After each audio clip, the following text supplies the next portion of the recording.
Pois bem, meus irmãos, a paz do Senhor. Estamos aí no início de um novo trimestre.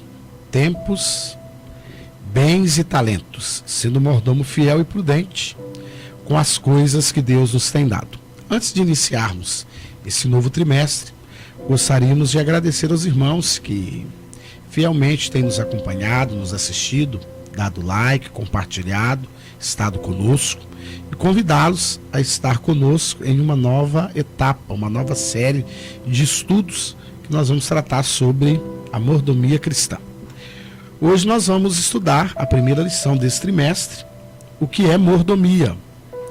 O textuário está baseado em Lucas capítulo 12, o versículo de número 42 e o versículo de número 43, e disse o Senhor: qual é, pois, o mordomo fiel e prudente, a quem o Senhor pôs sobre os seus servos para lhes dar a tempo a ração? Bem-aventurado aquele servo a quem o Senhor, quando vier, achar fazendo assim. Verdade prática, Deus nos confiou a mordomia dos bens materiais e espirituais. Por isso sejamos vigilantes e zelosos, porque em breve Ele nos chamará a prestar conta de tudo quanto recebemos.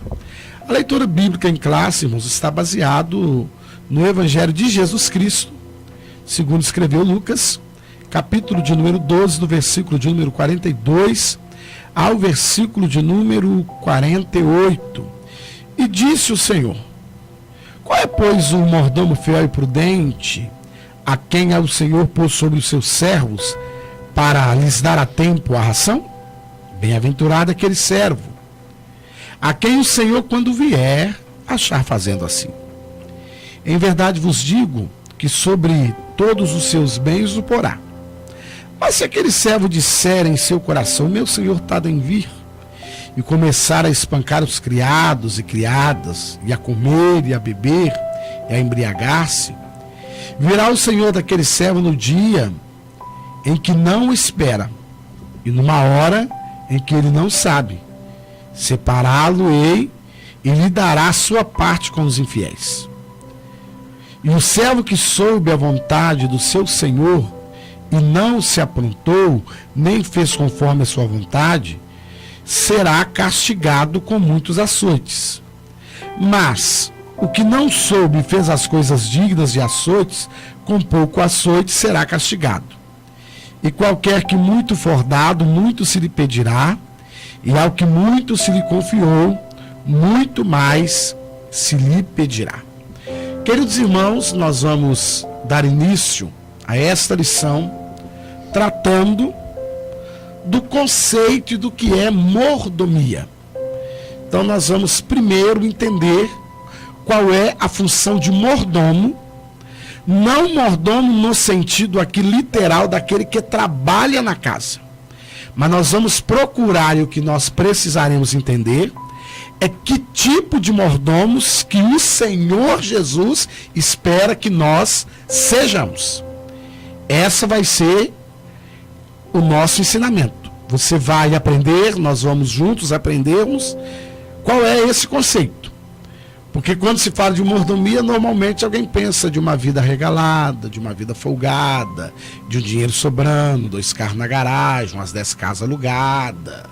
Então eu estou na mordomia. Mas, na verdade, a mordomia para a qual nós somos chamados, primeiro vai se partir de um escravo que muda de senhor. Nós saímos do senhorio de Satanás e aceitamos o senhorio do Senhor Jesus. E quando nós aceitamos o senhorio do Senhor Jesus, nós somos escravos dele, porém nós somos escravos libertos. Somos aquele escravo da orelha furada que decidiu: recebi a minha carta de alforria, mas eu vou continuar na casa do meu Senhor e vou servi-lo. E aí nós vamos também aprender a questão daquele outro mordomo, que é também a palavra, o sentido da palavra, que é aquele que trabalhava lá no navio. O presbítero irmão Sérgio vai te explicar melhor, e aí nós vamos construir um pensamento sobre mordomia que nós devemos exercer, que é a mordomia cristã. Começando mais uma etapa, essa série de lições desse trimestre, creio que vai ser de muito proveito e edificação espiritual para nossas almas. O texto que nós temos por base, ele por si só, ele já traz uma explicação muito boa. Quando você vê o texto de Lucas, vai dizer: disse o Senhor quem é? Quem é? Pois o mordomo, fiel e prudente. Então, quando você olha a Sagrada Escritura, é muito interessante você sempre, se possível for, né, você olhar o original, aquilo que foi traduzido. Nós lemos no português, mas a tradução ou vem no Antigo Testamento do hebraico ou aramaico e no Novo Testamento do grego, né? Então, conforme o que é traduzido é que você vai compreender o sentido. Então, quando aqui nós lemos assim: disse o Senhor quem é, pois, o mordomo, o mordomo vai dizer oikonomos, que depois vem a palavra economia, né? Aqui coloca como um administrador, alguém que está sobre sua responsabilidade a casa, os bens e a família. Quer dizer, ele é o responsável por alimentar no tempo certo os seus conservos.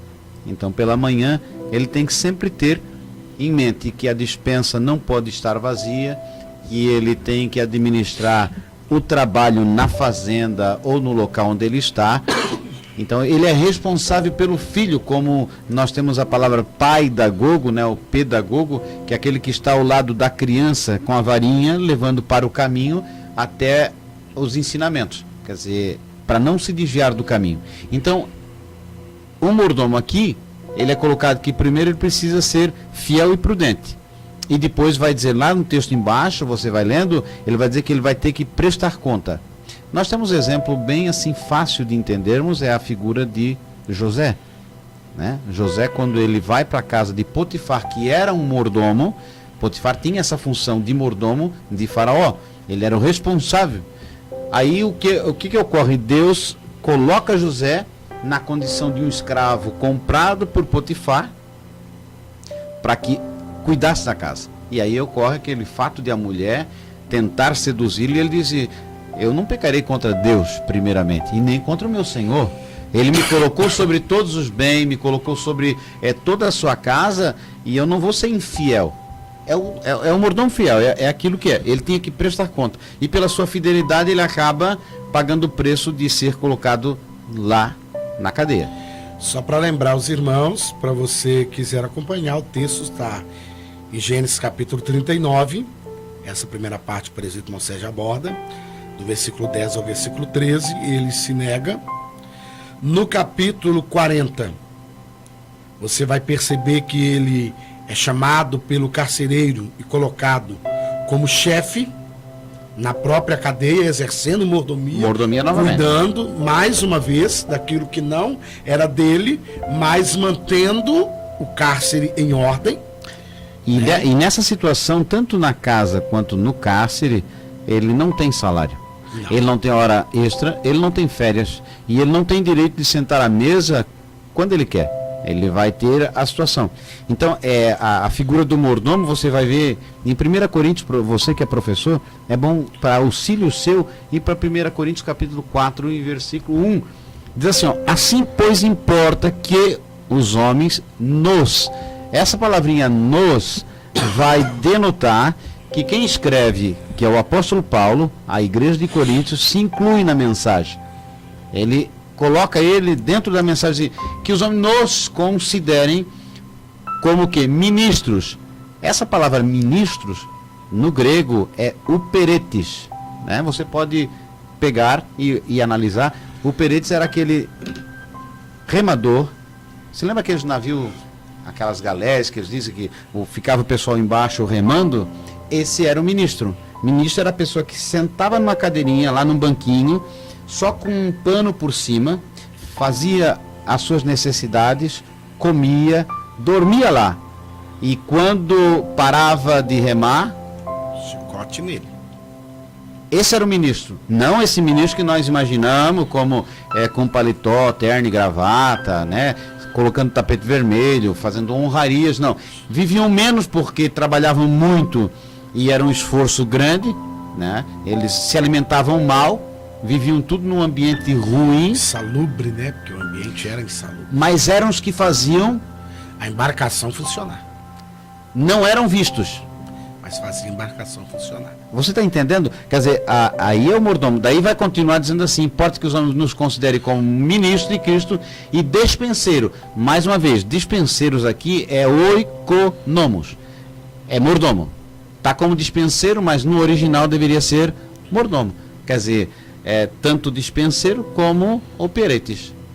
Quer dizer, oikonomos e operete. Esses nomes meio complicados assim... você vai se habituando, mas se você guardar mordomo, dispenseiro e ministro, pense assim, não no ministro da Justiça, não no ministro da Fazenda, mas pense na pessoa mais simples que dá a sua vida para que a obra continue. E aí que eu vejo essa grande dificuldade, porque historicamente, nós estávamos conversando aqui em off, e para enriquecer a sua aula, nós podemos analisar.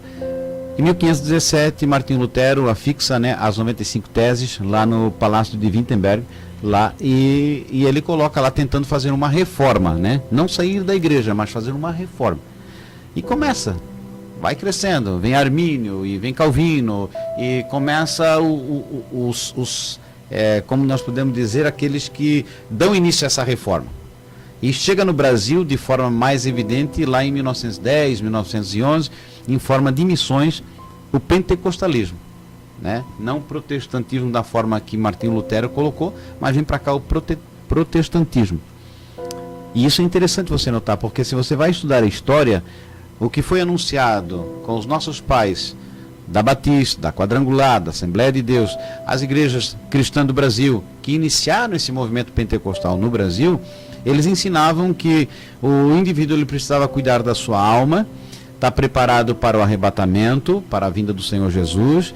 Ele deveria, por obrigação, receber o batismo com línguas estranhas, fogo do céu, e sempre aguardando a vinda do Senhor. Trabalhando. E trabalhando. Quando a pessoa pensava em enriquecimento, eles colocavam que dificilmente um rico entrará no reino do céu. Era sempre colocado que as riquezas poderiam levar o indivíduo a uma vida de perdição. O luxo poderia arrefecer esse fogo, esse calor. É claro que tem os seus pontos positivos e negativos. Era colocado que a pessoa precisava se dedicar ao estudo da palavra, mas não secular. Se proibia, dizia assim, não, a vinda de Jesus é tão próxima que não gaste o seu tempo fazendo faculdade, não gaste o seu tempo... Quer dizer, houve esses contrapontos. A questão maior, né, presidente Sérgio, o incentivo era o quê? Era você ler a Bíblia, você leria versículo por versículo, capítulo por capítulo, sem ter o que nós procuramos ser hoje, que é uma interpretação. Exatamente. Essa era a questão. Eles, e lembrando bem, que eram homens semi-analfabetos. Sim, a condição do do Brasil era diferente. Alguns deles aprenderam a ler na Bíblia. E também não havia esse incentivo, porque você, professor que está nos ouvindo, vai nos ouvir e vai ter que pensar que alguma coisa não é aquilo que eu estava pensando, né? Porque quando se trata, principalmente agora da mordomia, nós vamos voltar lá por Peretes, eu não quero. É algo que eu não vou querer. Se for algo para eu escolher, para o presbítero Sérgio escolher, para o professor escolher, para o seu aluno escolher, eu não vou querer ser. Mas é o que eu devo ser. É esse que o texto quer me ensinar. O texto não está me ensinando que eu, como ministro do Evangelho, eu ando na rua e as pessoas batem continência, fazem reverência, porque isso também foi muito incutido. E hoje nós vivemos esse ponto. Porém, o sentido original, o que o Senhor Jesus quer e o que o apóstolo Paulo vai nos ensinar é que essa é a mordomia. E aí o que ocorre? Nesse movimento, até 1970, segue-se esse movimento, cresce a igreja, expande-se o evangelho. Maravilha, muito bom. com os pontos negativos, mas muito bom. Aí em 1970 surge o neopentecostalismo, com a figura da Igreja Universal do Reino de Deus, futuramente depois a Igreja da Graça. A da Graça, aí vai crescendo. E o que agrega muito esse movimento, e trouxe para o Brasil também foi a Igreja do Evangelho Quadrangular. Exato. A princípio eles começaram pregando, Jesus salva, cura, batiza com o Espírito Santo e voltará. E voltará. Depois de 1970 para cá, a igreja ela entra nesse movimento, influenciada também pelos norte-americanos, começando a pregar essa teologia da prosperidade. Aí o que ocorre? Nessa teologia da prosperidade, que em 1930 já estava nos Estados Unidos, vem essa ideia de que, como filhos de Deus, nós, se fizermos a nossa parte, né, obedecendo a palavra, contribuindo para a obra do Senhor, financeiramente e de outras formas, fazendo as campanhas, cantando os hinos que Deus gosta, subindo o monte, quer dizer, aí Deus se torna propício e me abençoa. Eu sou ensinado a convencer Deus através dos sacrifícios, volta a obra como se diz, da carne, né? Satisfazer a Deus, aí eu consigo receber. Porém, criou um problema, porque nem todo mundo recebia. Não, e vou além, né, presbítero Bom Sérgio, nem todos recebem. Pois é, mas aí, para explicar por que não recebem, aí eles adotaram o quê? A teologia da batalha espiritual, que nós já tratamos, Benny Hinn e tantos outros propagadores desse... Rebeca Brown foi a que mais protagonizou essa história no Brasil.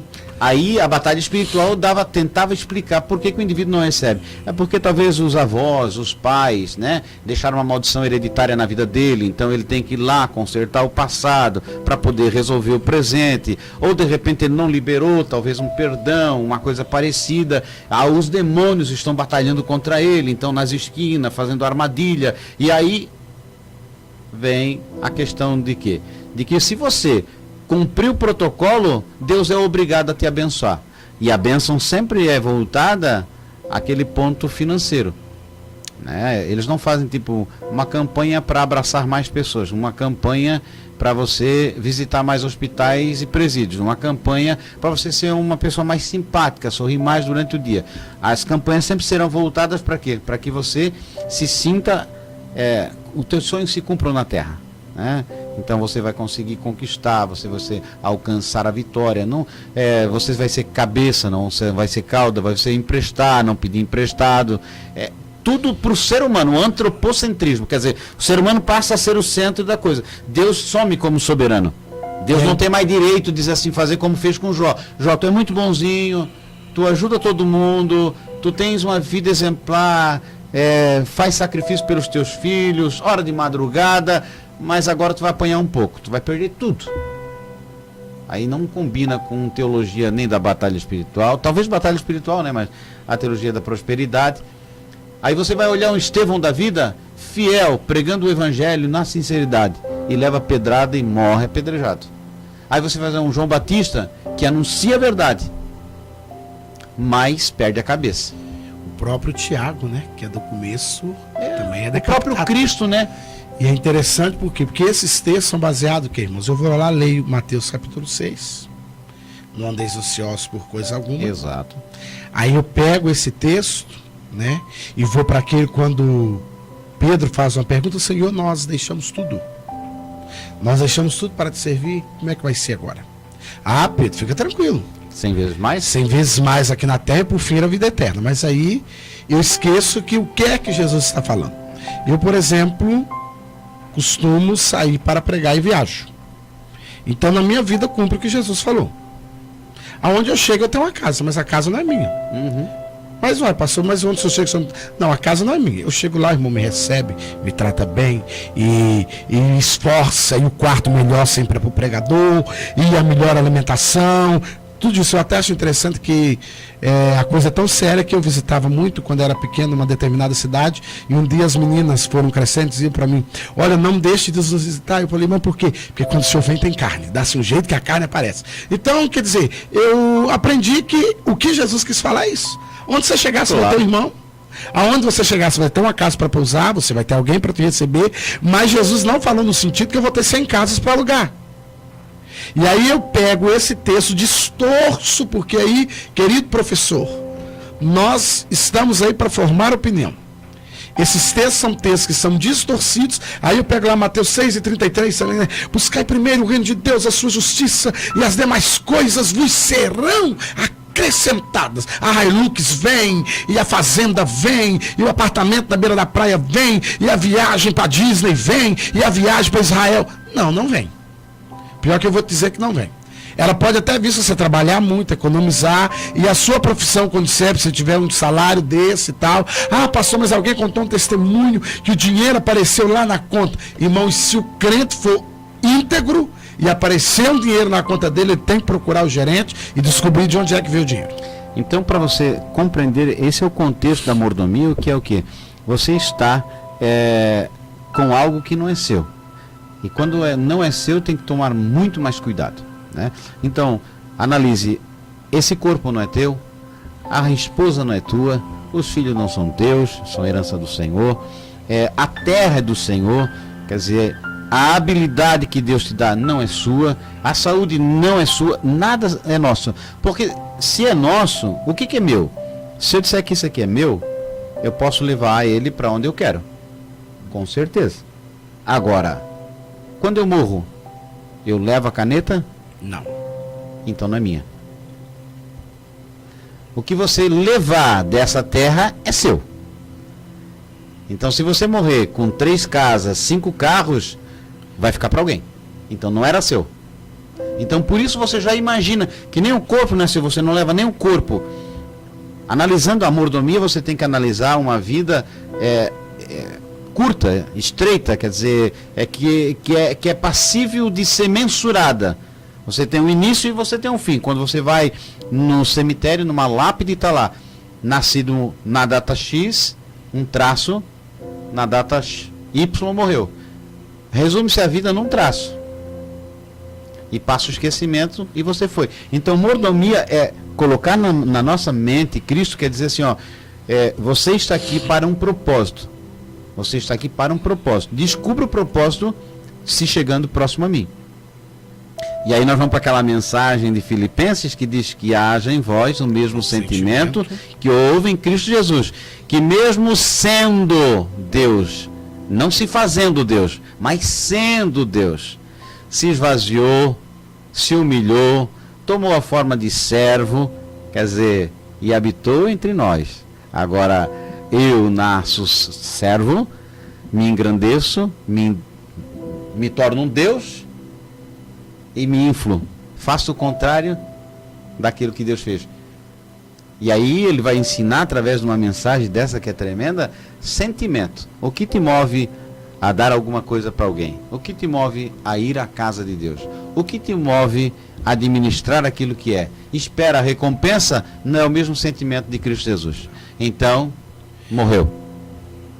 É complicado porque nós imaginamos que conseguimos convencer a Deus com as nossas orações. Chegamos ao ponto de achar que Deus tem problema de mente. Porque imagina o teu filho chega de manhã assim, pai, vamos viajar semana que vem? Sim, filho, a passagem está aqui, Aí de tarde ele diz, pai, vamos viajar semana que vem? Sim, filho, a passagem está aqui. De noite antes de dormir, amanhã de manhã, chega um ponto que você se... para.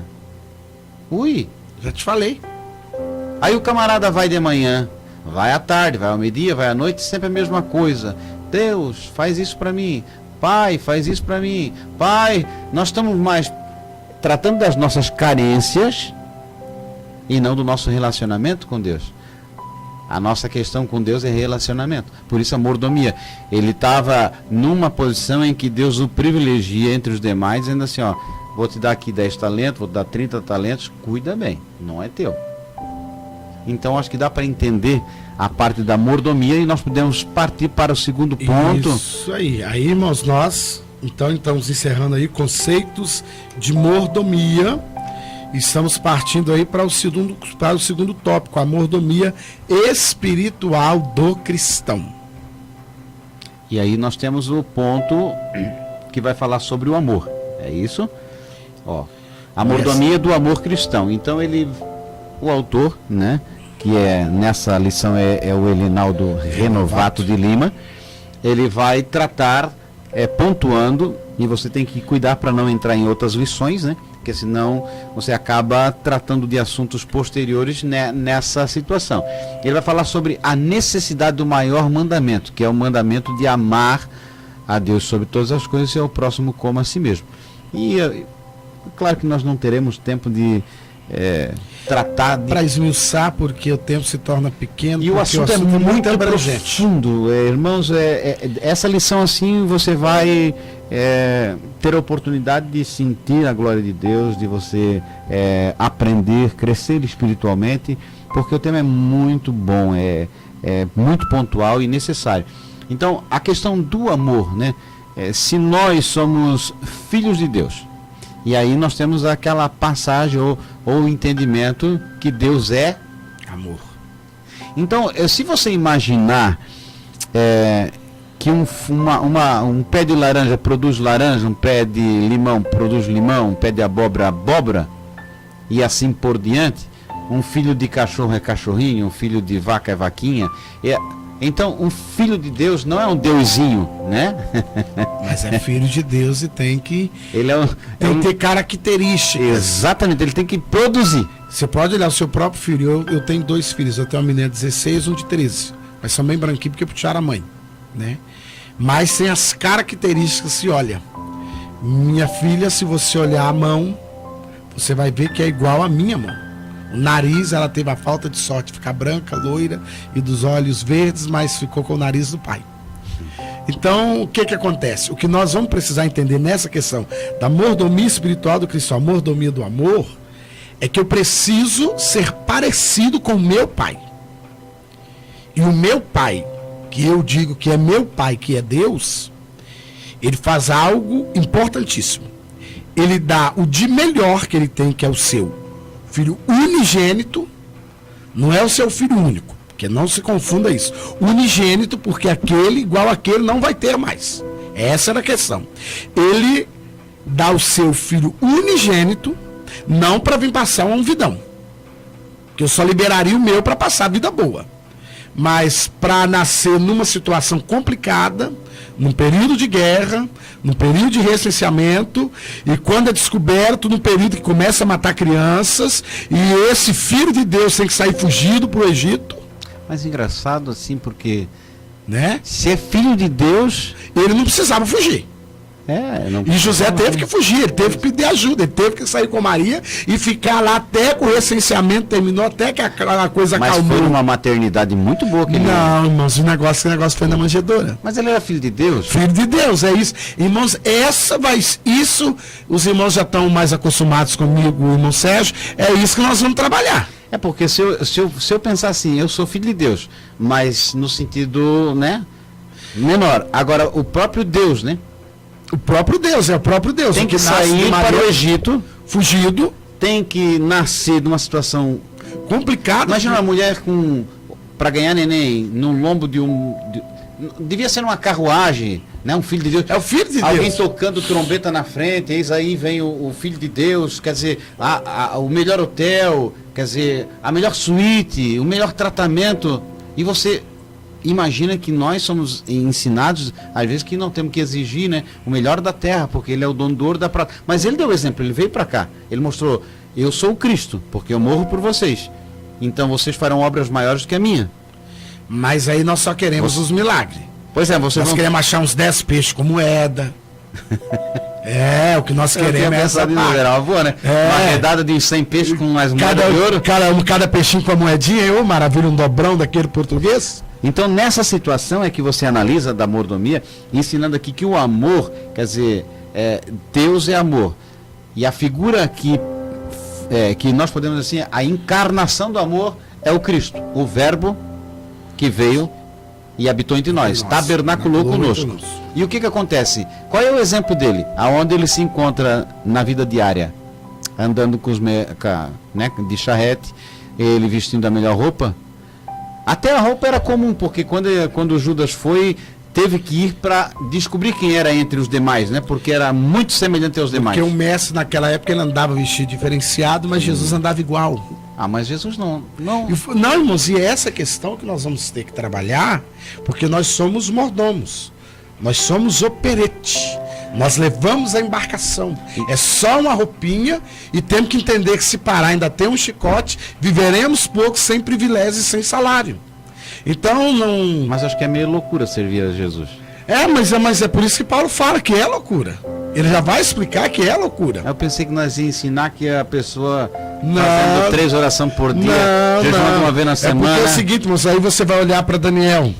Porque nós queremos trazer algo que aconteceu, a questão de Daniel, quando ele ora 3 vezes, vai para a cova dos leões. No capítulo anterior é perguntado para ele, você ainda é o mesmo? Posso contar contigo que você ora e a coisa acontece? Mas aí você já olhou todo o contexto, o propósito, que é algo, irmãos, importantíssimo para entendermos, é que devido às muitas linhas de pensamentos, não é linha teológica, eu vou usar o termo linha de pensamento, porque teologia nada mais é do que o estudo de Deus. Agora, linhas de pensamentos que nós também vamos aceitando, porque acaba coincidindo com o que eu quero, de tanto ela ser pregada, a gente começa a acreditar que ela é verdade. Eu não estou dizendo aqui, vou pontuar bem aqui, presbítero Monserrat, que você tem que ser pobre, morar debaixo da ponte, não pode ter um carro, que Deus não vai. Não, é a questão dessa bênção, irmãos. Ela tem muito a ver com a profissão que eu exerço, com o bom administrador que eu sou. Porque às vezes você olha o irmão e está lá com o carrão, mas a prestação é 1.500. Ele já começa o mês a ver 1.500. Ah, ele tem uma casa boa, mas você olhou a função que ele exerce, a faculdade que ele fez, o que ele fez. Ah, então Deus vai dar para a irmã que é faxineiro mesmo. Não, irmãos, Deus não vai dar o mesmo, por quê? Primeiro que ela não vai saber administrar. Mas eu acho que tu é um homem de pouca fé. Não, irmãos, eu tenho fé. Mas é a questão que nós temos que ensinar o quê? A nossa fé ela é responsável. Deus não vai dar para um pedreiro um patrimônio de um engenheiro. Olha, pastor, mas por quê? Eu não vou saber administrar, irmãos. Eu sou pedreiro, posso ter uma casa boa, posso ter um carro bom, por causa da profissão, ela vai me favorecer para isso, ela me favorece para isso. Mas não vai me levar a ter, por exemplo, um patrimônio de alguém, por exemplo, que é um juiz de direito aí, vamos por assim dizer. Não. Claro. Ah, mas Deus é obrigado a dar porque você é dizimista, você é ofertante, você é... Irmãos, essas coisas não se misturam. Deus, aí o presbítero Monserrat falou algo aqui, eu preciso pegar o gancho. Nós achamos que nós podemos tornar Deus propício hoje, como o povo hebreu tornava Deus propício quando eles ofereciam sacrifício, mas nós esquecemos que foi feito um trato lá em Jerusalém. Capítulo 15 de Atos Apóstolos. Já foi feito um trato lá. Quem é judeu continua circuncidando e recebe a bênção aí, vai servir a Cristo do mesmo jeito, e o gentil não vai fazer a circuncisão, vai ficar na dispensação da graça, e para nós, irmãos, a coisa é diferente. Pastor, mas tem que cumprir na minha Bíblia, na minha vida, Deuteronômio 28. Tem mesmo? Eu nem quero que está lá. Quando eu leio todo o capítulo e observo algumas coisas que Deus fala, depois do versículo 13, aí eu me atribulo, já não me abençoa. O texto tem que estar dentro do contexto e você tem que saber qual é o princípio de tudo isso.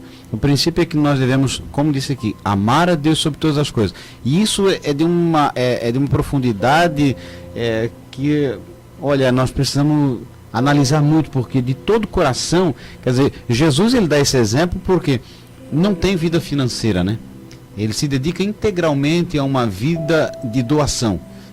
Na rua, jejuando, dando a cura para os necessitados, se despojando do conforto. Quer dizer, ele chegou a dizer, os lobos, né, têm os seus covis, as aves têm os seus ninhos, mas o filho do homem não tem onde reclinar a sua cabeça. Quer dizer, ele não era apegado a essa vida porque ele tinha um propósito, ele sabia que ele veio para um propósito e logo voltaria para o reino dos céus. Agora, se eu tenho essa perspectiva na minha vida, que eu sei também que eu não vou durar muito tempo aqui na Terra, eu também acho que eu posso me dedicar um pouco mais. Porque se você analisar, quanto dura um homem? 90? 100? Então começa a fazer um pouquinho de conta, você que está com 60. Né? Você que está com 70. Então, mais ou menos, você vai olhando que a doação nossa é tão necessária, porque Jesus diz, amarás o teu próximo como a ti mesmo. Só nisso aí nós já... Não, irmãos, e é uma questão tão complicada que amar a Deus acima de todas as coisas, a gente pensa que até ama. Até ama. A gente pensa. Uhum. Mas esse amor que eu digo, ter a Deus acima de todas as coisas, eu só consigo manifestar que ele é existente Quando ama o próximo. quando eu amo o irmão Sérgio. Porque não tem como amar a Deus que tu não vê se tu não ama o teu próximo que está diante de ti. Aí como é que eu vou amar o irmão Sérgio? Primeira coisa que é dificílima. Vou conseguir sempre falar bem. É. Uai, pastor, mas não, sempre falar bem. Ele pode errar comigo que eu continuo falando bem. Porque eu não falo mal de mim mesmo, né? Eu não vou falar mal de mim mesmo, então eu não tenho que amar como eu amo a mim mesmo. Então, quer dizer, eu vou enaltecer as qualidades, mas vou enaltecer. Não, mas eu não amo como a mim mesmo, então eu falo das qualidades. Porque daí aí sai da perspectiva da inveja, do ciúme, Acaba, termina. da cobiça, porque eu não quero que ninguém cobice o que é meu, eu não quero que ninguém tome o que é meu, que na realidade não é meu também, é do Senhor. Nós só somos administradores, nós já aprendemos aqui, na primeira parte nós estamos aqui administrando, nada Então, é nosso. Nós devemos voltar o nosso olhar para o céu, quer dizer, por isso vai dizer fiel. Quer dizer, ali diz, importa que os homens nos considerem como operetes ou como ministros ou econômicos, quer dizer, mordomo dos mistérios de Deus. Se requer fidelidade. Quer dizer, a fidelidade é o que você é quando ninguém te vê. Não é o que os outros veem, é quando você está sozinho. Quer dizer, sem ninguém está te observando. É aquilo que ninguém enxerga o teu coração. Como é que está a tua... Né, aquilo que passa lá dentro de você. E de mim também, porque nós somos carne, somos pó. Então, a misericórdia de Deus tem que ser muito grande. A sua graça abundante, para que nós possamos permanecer de forma singular na presença do Senhor. Por isso você, professor, analise, coloque a necessidade desse ponto 2 sobre o amor cristão, que ele vai não só para o lado de dizer assim, eu gosto do fulano, eu gosto, porque nós temos que amar, além daquele que são os bons, amar os ruins. E além de amar, nos doar, que Jesus deu o seu tempo. Ajudou financeiramente as pessoas, né? Ele deu o alimento. Quer dizer... E é interessante, irmão Sérgio, que a questão de se doar é muito complicado, por quê? Eu sei que o Sérgio está doente, está internado, precisa acompanhante, eu já sei. Então, eu não preciso perguntar. Eu vou lá combinar com a esposa dele, essa noite você dorme em casa, porque eu vou passar com o meu irmão. Eu vou passar com ele. Eu vou estar lá. Isso aí, irmãos, é para a gente entender. Porque Jesus pergunta, alguém pergunta, e quem é o próximo? É o nosso irmão. E aí aqui no mesmo contexto aqui, que está dentro do mesmo tópico, essa mordomia da fé cristã, e a mordomia da fé como patrimônio espiritual, ou como o assunto é muito abrangente, aí eu vou dizer para os irmãos que quando eu consigo amar o próximo, aí eu vou conseguir chegar nessa fé de Hebreus capítulo 11. Sem fé é impossível agradar a Deus. Mas aí ele também vai dizer que é necessário todo aquele que se aproxima de Deus, creia que ele existe e que ele é galardoador daqueles que o buscam. Então, quer dizer, ele só vai dar galardão para quem tem amor. E não pense, você não seja... Já não torça palavras assim, então eu tenho que ter fé para agradar a Deus. Então, eu vou ter fé, porque daí eu agrado a Deus e Deus me agrada. Dá o que eu preciso. Isso é um sentimento que não houve em Cristo Jesus. Não houve. Volte sempre para o sentimento que houve em Cristo Jesus. Porque Jesus faz uma oração, irmão Sérgio, já que o sentimento é o de Cristo Jesus, Jesus faz uma oração, ele orou no seu ministério, mas a principal oração não foi ouvido. Porque quando ele vai e ele está no Calvário, Pai. Você já imaginou que o pai teve que, eu não sei, eu estou, irmãos, conjecturando, tá? Porque, só para você entender. Deus praticamente tapou os ouvidos, o céu parou. Pai, se possível, passa de mim esse cálice. Aí eu já tenho que aprender que tem oração que não vai ter resposta, que ele não vai me ouvir. E Jesus aceitou. Claro. E o interessante é que quando Jesus faz esse contraponto aí, ele diz, seja feita a tua.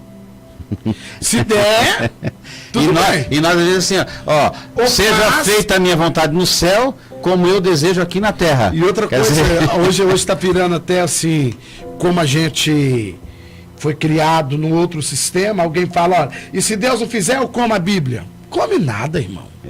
Vou rasgar. Não, irmãos, não vai rasgar. Então, se eu tiver esse amor... E Deus não é escravo de ninguém, nós somos escravos. Deus é soberano, né? Deus podia chegar para aquele camarada, o que é a verdade? Só fazer, ó, junta. Alguém quer mais saber o que é a verdade? Jesus podia fazer milagre na vida daquele camarada que estava sedento, o próprio...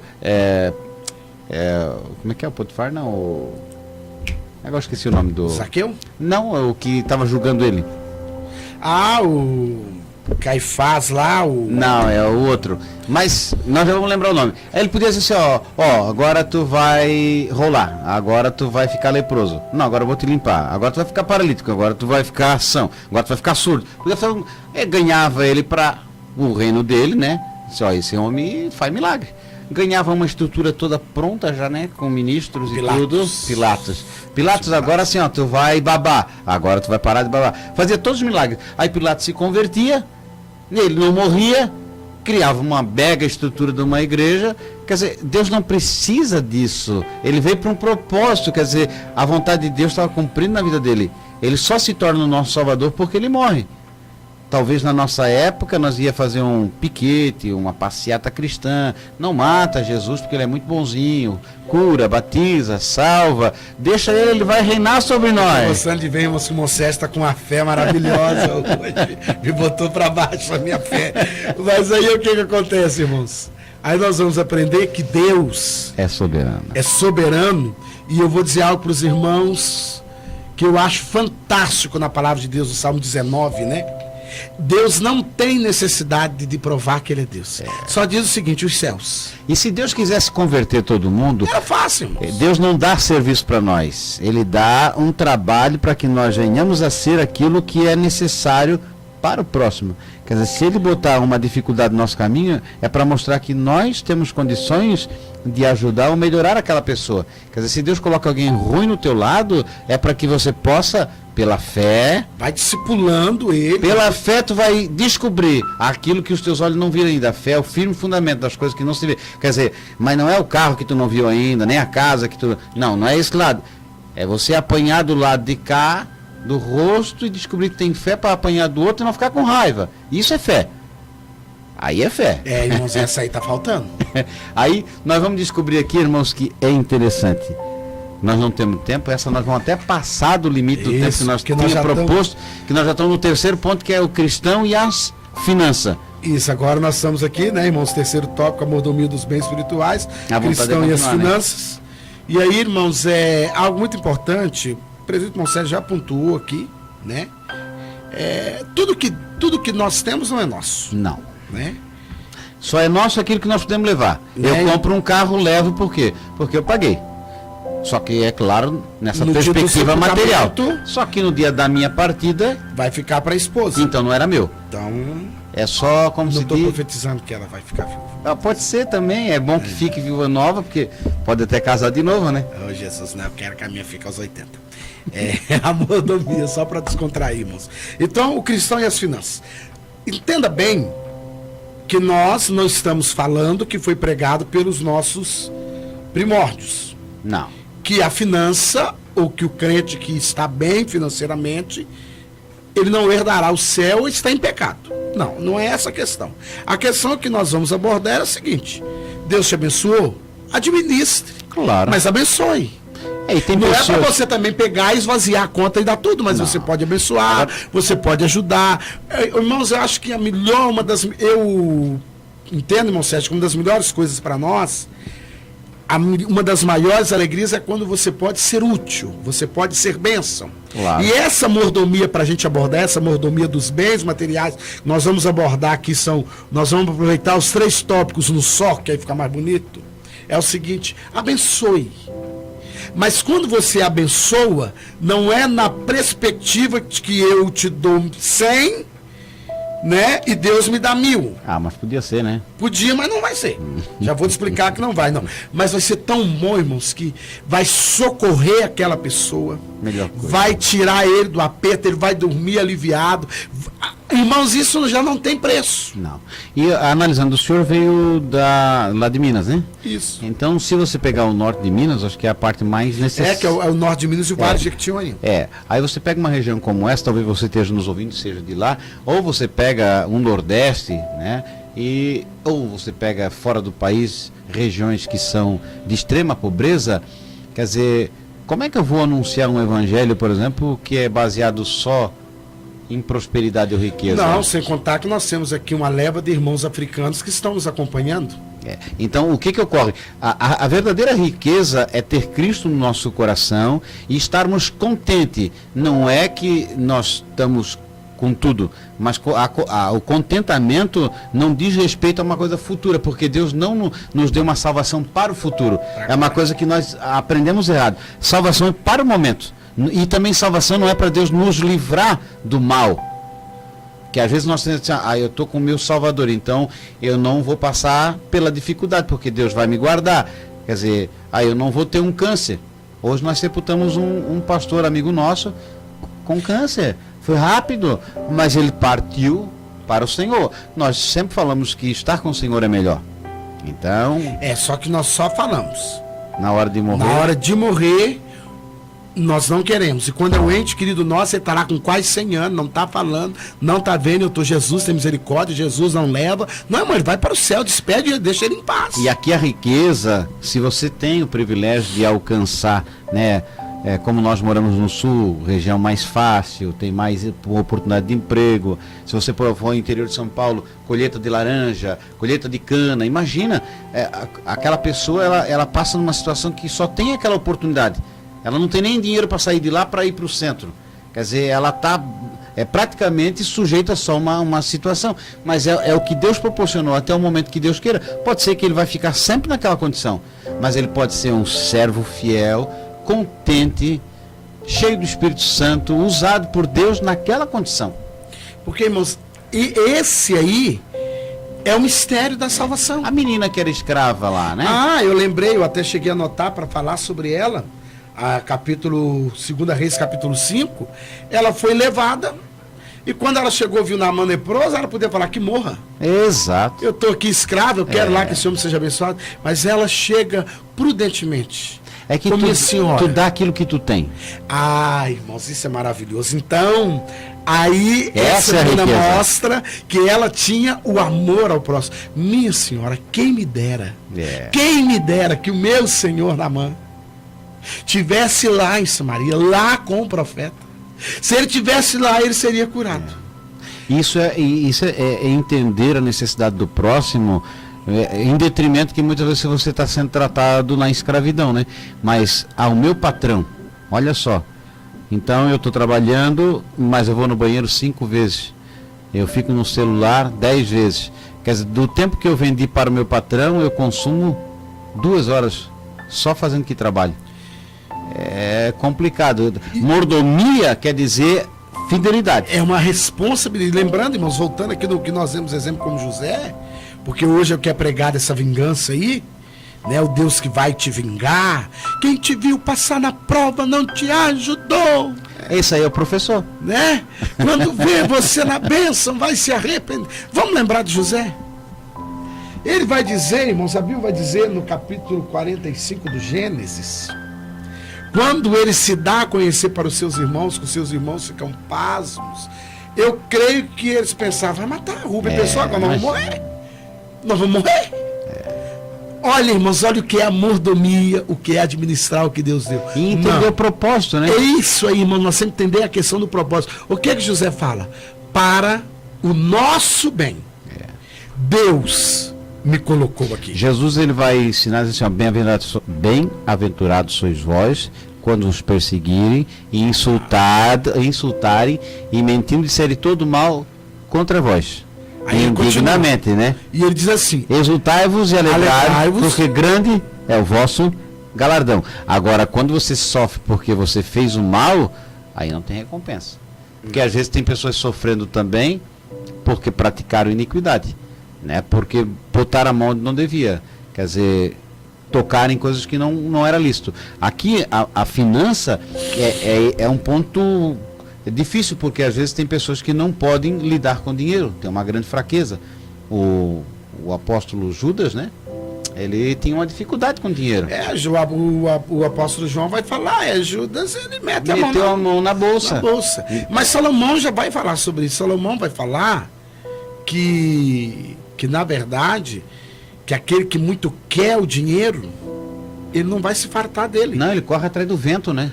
Como correr atrás do vento, ele não vai se fartar. Não pega, não se farta. Então, irmãos, na verdade, para nós entendermos esse último tópico, ele está atrelado ao quê? A minha administração, a bênção de Deus que ela é na minha vida. Aí porque, irmãos, a minha contribuição, ela nunca vai ser voltada para o que Deus vai me dar. A minha contribuição, ela sempre é voltada à gratidão que eu tenho, aquilo que Deus já me deu. Exato. E aí por isso que você vai entender aquela irmãzinha que ganha um salário mínimo, mas ela dizima fielmente todo mês e está pobre. Mas ela é grata a Deus, porque senão ela não tinha nem aquele um salário. E ela vive bem, né? Irmãos, eu trabalhei com uma irmã, e a gente ia lá todo mês, e ela entregava fielmente o dízimo para a gente levar para a igreja, quando eu levava a ceia. E um dia eu falei, mas irmã, para com isso. Porque eu falei com ela, eu fico com dó de levar esse dinheiro. Ela falou para mim, ô pastor, não posso fazer. Sabe por quê? Porque a minha aposentadoria, quem me deu foi o Senhor. Eu sou neta de escravo. Aprendi a ler na Bíblia. Uma mulher me contratou, gostou de mim, pagou meu INSS 30 anos para eu trabalhar, ajudei ela a criar os filhos dela, ela me ajudou, eu tenho casa própria. Meu marido, eu tive 2 maridos que morreram, eu fiquei sozinha na vida. Hoje eu estou vivendo de um salário mínimo. E, irmãos, e qualquer dia que você chegava, ela tinha um dinheiro, ela tinha um doce, ela tinha uma comida, ela sempre estava preparada. Então ela diz, não é uma obrigação, eu sou tão feliz que esse é um salário, que não era para eu ter nenhum salário, mas Deus me deu. Aí, irmãos, eu aprendi a questão, por que tudo que ela fazia dava certo? A conta vinha mais barata, não sei, a comida rendia mais. Eu não sei, mas eu sei que ela tinha dinheiro sobrando, e eu sei que ela ganhava só um salário, e eu sei que 2 coisas ela fazia. Ela era dizimista fiel, que era uma questão pessoal dela, e contribuinte com a obra missionária. E eu falava, irmã, ela falava, não me faz falta, porque se não é Deus... não podemos tirar a bênção das pessoas, né? Ela tem esse desejo. Ela tinha aquela alegria. Então eu aprendi com aquela irmã o quê? É a alegria. Deus só recebe o quê? Porque aí talvez você, professor, também vai encontrar com o seu aluno, e talvez você, professor, está nos ouvindo e pensa, eu sou dizimista, sou ofertante, e tal, e coisa, e a bênção não vem. É porque você faz para fazer uma troca. Que haja o mesmo sentimento. O sentimento de Cristo foi o sentimento de doação. E ele se doou. Interessante aqui para nós fecharmos, né? Essa administração de dinheiro, sempre pense assim, como foi falado, Deus como o doador das bênçãos para nossas vidas. Pense que tem pessoas sempre que precisam, e o pouco que tu ajuda é muito. Às vezes você pega 1 quilo de arroz, 1 quilo de trigo, 1 quilo de farinha de fubá, e que dele é 15 reais, e você deixa lá para alguém que precisa. Gente, 1 quilo de arroz dá para uma semana toda. Aí faz uma farinhazinha com água, já dá um pirãozinho, frita 2 ovinhos, o camarada fica em pé uma semana com 15 reais. Então, e para você não faz tanta falta. Às vezes você, não digo em regiões mais necessitadas, mas se você tira esse pouco, se torna muito. Aprenda com aquele menino que deu tudo e recebeu muito, e ainda sobejou. Não só ele come, como os outros. Então, já pensou a alegria dele? Porque ele se doa. Na verdade, ele pode contar para todo mundo, se fui eu, eu fui, na verdade, a base do milagre. Porque aquilo mágico não aconteceu, tinha que ter alguma coisa. E aí, irmãos, quase pulando aqui, vocês vão e outra coisa interessante, irmãos, para não ficar aí mal entendido, nós pertencemos a uma instituição, nós congregamos, nós reconhecemos que há gastos, que há investimentos. Então, irmãos, contribua com alegria, mas faça com alegria. Não faça para fazer, eu vou investir no reino, porque aqui Deus é um agiota, né? Porque o agiota, você pega e paga para ele o juro. Então eu penso que Deus também é agiota. Eu pago para ele, eu empresto para Deus, que aí eu leio aquele versículo lá, livro de Salmos, né? Não, que aquele que né? der, tanto Provérbios quanto Salmos, vai falar, aquele que dá ao pobre empresta para Deus. Aí você fala, estou só emprestando para Deus e o juro que não vem. Porventura Deus não pagará. Gente, não então faz não é, isso. irmãos, a questão não é essa. Então, contribua com alegria, faça por amor a obra de Deus. Porque se o pastor não fizer como eu quero, eu não dizimo. Então você não é dizimista. Não. Então você é alguém que leva um dinheiro. É negociante. Você é negociante. Você tem que fazer tudo por fé. Se o departamento não funcionar como eu quero, então eu já não pago mais o carnê. Então você não fazia por amor, você fazia para ter talvez um domínio da situação e para as coisas acontecer como você queira. E a mordomia cristã vai encerrar nisso aqui. Eu sou o que? Eu sou um administrador. Eu faço economia e eu sou operete. Eu faço a embarcação funcionar. E olha, você tem que prestar conta no final. E não tem como, irmãos, a qualquer momento, ou hoje, ou amanhã, ou depois, o dono chega. Então, se você tem muito, não aproveita para esbanjar e prejudicar os demais. Porque o senhor, o dono mesmo, não está vendo. Se Deus colocou numa função aí na empresa, se é um gerente, trate bem. Claro. Trate todo mundo bem. Pastor, mas tem um aqui que é terrível. Esse você vai tratar melhor. Esse que você vai tratar melhor. Porque os outros que são bons, você nem precisa tratar tão bem, porque eles já são bons. O pior é que você vai tratar melhor. Deus te deu algo a mais, Deus te deu um carrão bom, dê carona para alguém, pare, leve ele. Lembra de Jesus. Olha para Judas e disse, olha, o que tu tem para fazer, faz logo. Mas já tinha lavado os pés dele, já tinha dado o pão, né, o bocado molhado, a melhor parte deu para ele. Outra coisa, quando Judas chega, Jesus podia falar, o que viesse aqui, seu ordinário? Traidor. O que viesses, amigo, o que viesses? Dá um beijinho, né, um ósculo santo. E ele dá o ósculo ele dá. Irmãos, nós temos que ser mais crentezinhos. E aprendemos, irmãos, e vamos nós, irmãos em Cristo, alunos da escola, professores, aproveitar esse trimestre para nos aproximarmos de Deus. Um pouco mais de Deus. Que Deus abençoe, e aí você podendo compartilhar, compartilhe. Tem esse é um texto muito bom no nosso blog, ali embaixo você vai ter o endereço, né? Clique, vai ter aí sobre o tema, sobre mordomia, um estudo que nós fizemos muito bom, tá? E dê o seu like, compartilhe e ore por nós para que nós possamos ser bons mordomos nessa terra. Deus os abençoe. Amém.